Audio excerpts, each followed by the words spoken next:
your philosophy on how to hunt a food plot. Well, there are a couple different, I would say, philosophies that I have. And some of them are like on my smaller food plots. If I still try to get into them all the time in the summer. And I've been talking about this for a couple of years now. I used to even write articles about, hey, no pressure, you want as little pressure as possible. But then I started seeing over the years here that the more I'm in there, the less spooky they are. I mean, when it comes to hunting season.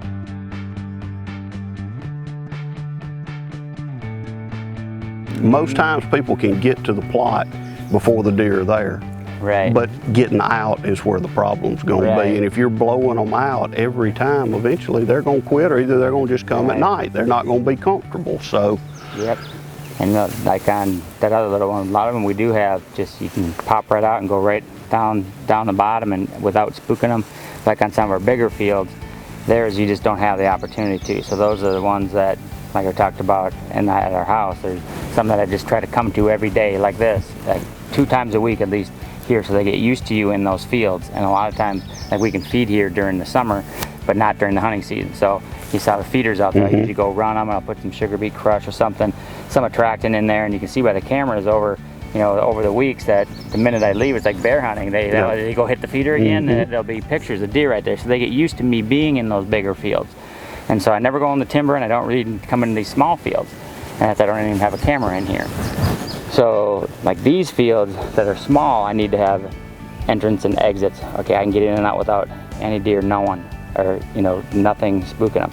On the big fields, they just can't do that. On those are the ones that try to all year long make sure I'm in there, so they get used to me being there. But then when it comes to hunting season, even if there's a big deer there, I can hunt him over here, because he may show up here, he may show up there, but I'll only hunt that in perfect winds and when it's like maybe once or twice a week. But so if you take July here or November here, it's always the same. It never changes. Right. And that's what's nice about having a number of farms and number of different fields, that it never changes. Like you go to Wisconsin, or I used to hunt there a lot, and you go opening day, the pumpkin patch would come out, you'd have 3.5 million hunters in the woods. Day 2 is definitely different than day 1. So the deer know something is totally different. But here, it doesn't matter what time of year, the pressure's always the same. The deer get used to you, just like I always talk about in the suburbs. You see deer living in people's yards. Well, you've conditioned them, and now that you're on year 6, 7, 8 on this farm, the fawns are growing up through your program, so you've conditioned them. When times get tough, even though they're 4 or 5 years old, they know this is food here because they were following their mama here every day. It's just like cows. You can condition them to do that. And on your big fields, you said something that people need to understand too. You wouldn't put people out to hunt, and then when they shot a deer, they stayed in the stand till you came in and pushed the deer off with a truck. I mean, just common sense stuff like that will make hunting a food plot productive year after year after year. Right, and the biggest thing, it keeps them out in daylight. I mean, like even when we first came here, so many of our bigger deer you'd see right at last light, out of camera light, just like, God, it's always in the last minute. We never really have that problem anymore. Like a lot of these deer, like you said, they grew up here as fawns, and they've been here a number of years, so they're used to us being in those fields. They're used to seeing us passing. I mean, even times maybe they see you in a stand or whatever, but it has never bothered them for 5 years of their life. They get used to you being there, and for 9 months out of the year, I'm hitting that feeder, putting out minerals for them, putting out protein for them. They kind of more associate me with food probably than hunting. And then when we get to hunting season, those months, same thing. Like I said, just a couple times a week maybe in a farm, but it's no different than it is in July. It's not all of a sudden nobody's here all for 9 months, and also hunting season, boom, there's pressure in there. The pressure's likely less during hunting season than in the off season. Like right now, I'm out every day, checking cameras, or checking fields. Do I need to spray this? Do I need to mow this? Do I need to do something?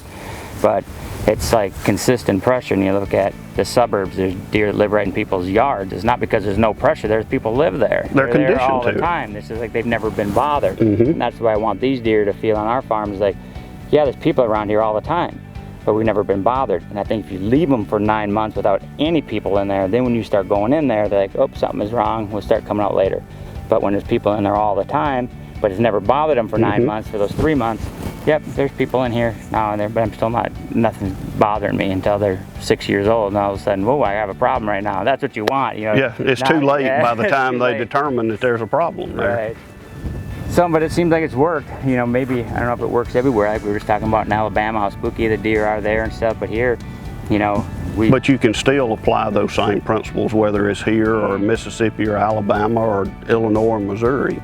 Hunting it smart. I mean, common sense is the biggest thing that most people don't use when it comes to hunting. You get excited, you want to kill a deer, and you start pushing the envelope. You need a west wind, well, maybe southwest, I can get by with it. And if you got one shot at that old deer, and then you screw it up. Right. So that's I always tell people too. It's like we're lucky that we got like 12 different farms over 3 different counties here, and that's why. And so yeah, we shoot 10 or 12 bucks a year, but it comes out to like 1 or 1.1 per farm a year. So it's very little pressure when you look at the whole big picture on things. But I said, even if you have one farm that's 400 acres, man, I got some good deer on here. I always encourage people, hey, try to get some public land or get some permission someplace or lease something so you have some different options, that you don't have to always put every day of your hunting pressure on the same spot.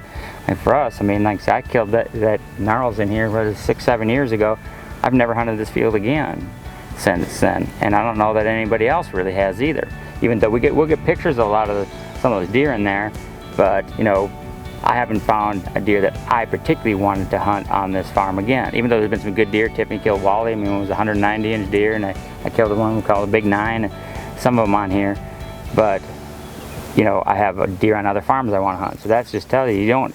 Even though it's a great food plot, if this was our only farm, you would have hunted this 1,000 times in 8 years. But I haven't even hunted it once because it just hasn't been the deer that I wanted to hunt here. When that next one shows up, everything's set up, and it's all ready to go. If gnarls liked it, the next one that comes through is going to like it. That's, you can kill a deer out of the same tree every year because they're looking for habitat features. They're looking for food. It's where they're living, and if it looks good to one, it's going to look good to another. Right.